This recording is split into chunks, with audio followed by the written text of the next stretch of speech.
Assalamualaikum warahmatullahi wabarakatuh. Perkenalkan, nama saya Amelia Soraya, NIM 17 dari kelas A Manajemen Sumber Daya Perairan.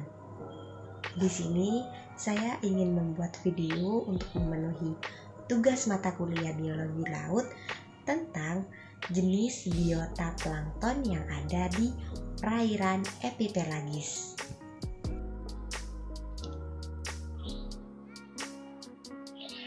Epipelagis. Apa itu epipelagis? Lalu, apa saja biota yang dapat kita temukan di zona tersebut? Lalu, apakah juga terdapat plankton di dalamnya? Nah, di sini mari kita bahas sama-sama. Epipelagis ini merupakan zona yang berada di lingkungan pelagi. Lingkungan pelagik sendiri ini wilayah yang meliputi seluruh kolam air, mulai dari permukaan laut hingga ke dasar laut.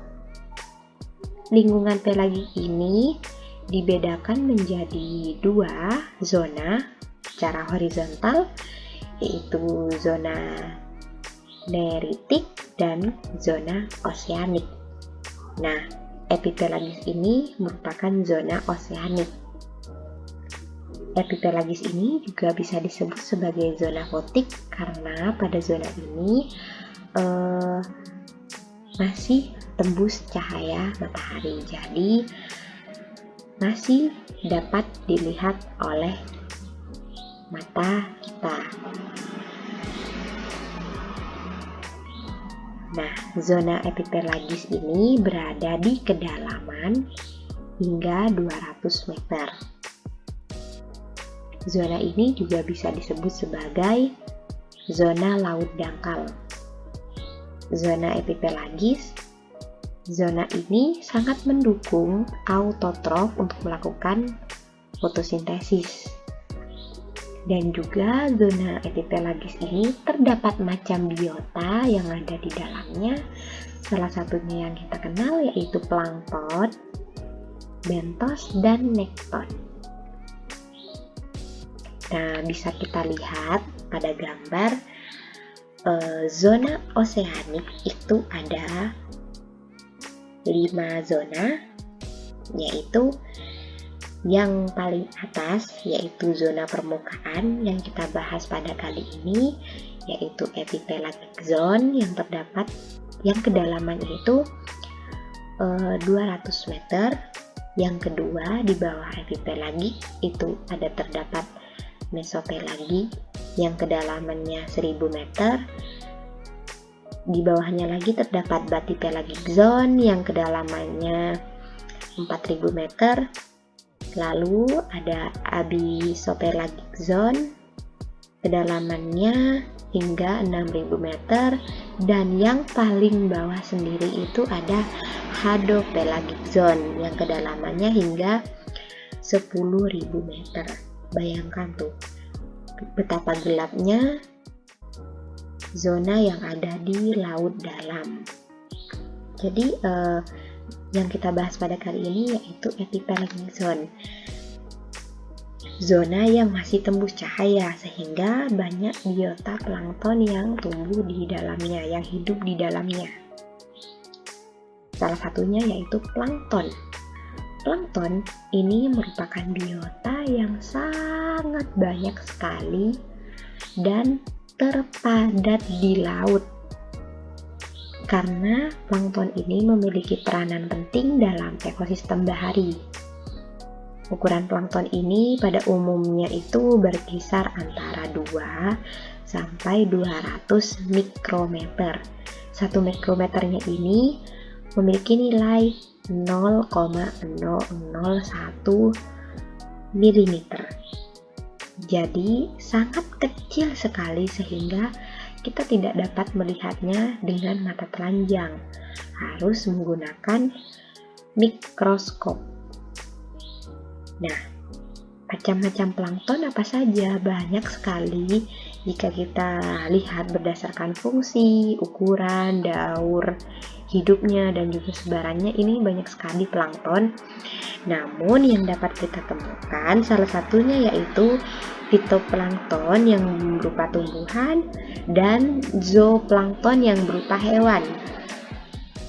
Oh ya, komunitas plankton, kehidupan plankton ini juga ada yang hidup di perairan laut dalam, namun ia bermigrasi ke permukaan untuk mencari makan. Nah, plankton ini hidup dengan melawan arus karena dia tidak memiliki kemampuan untuk melawan arus. Hal ini membuat plankton itu hidup melayang di lapisan laut.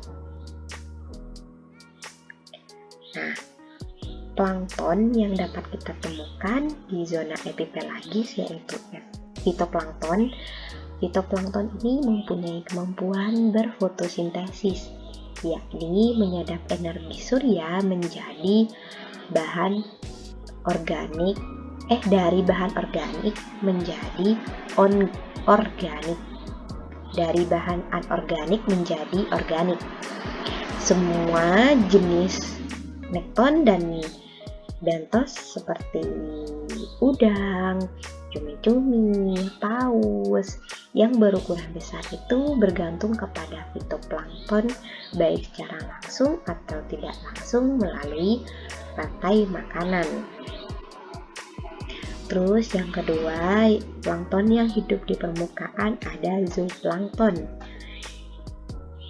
Yang kemampuannya ini juga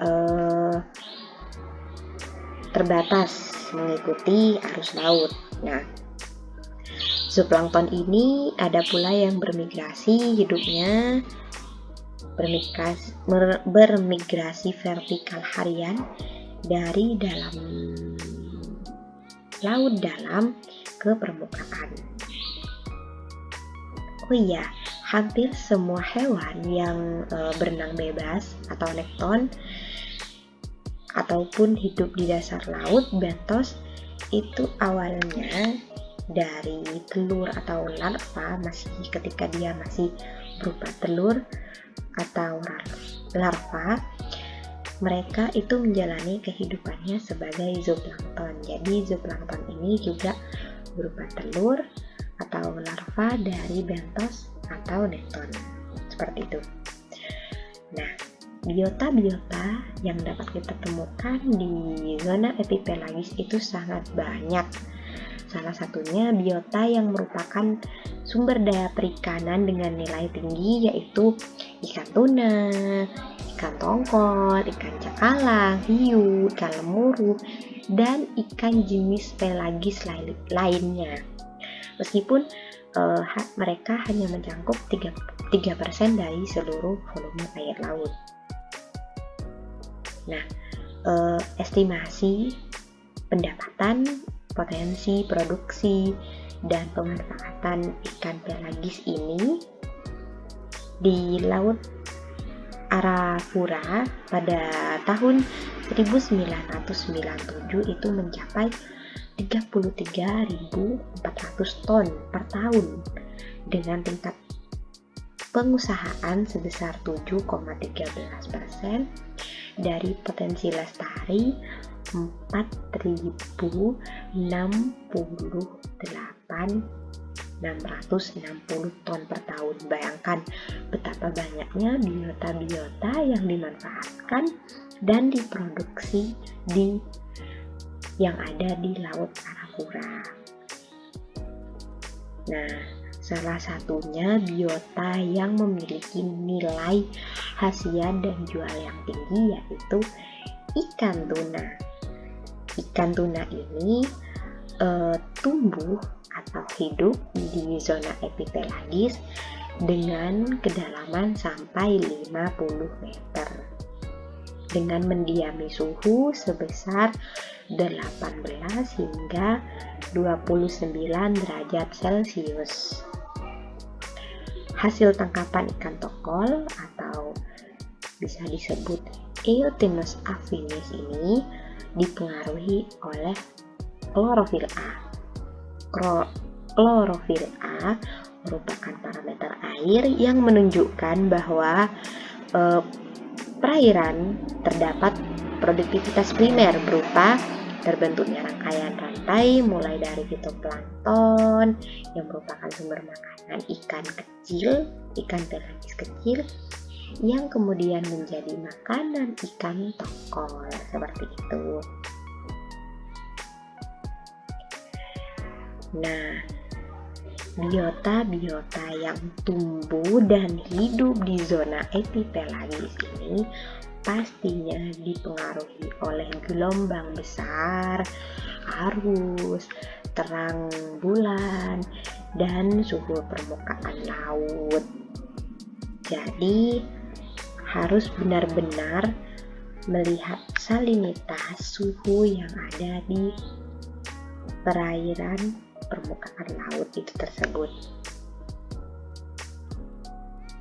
Nah, zona epipelagis kan merupakan zona yang masih tembus cahaya dan pastinya banyak sekali keanekaragaman spesies yang bisa kita temukan.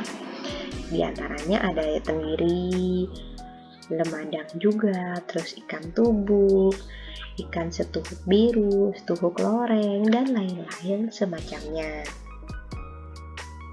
Nah, jenis biota yang ada di perairan epipelagis biasanya itu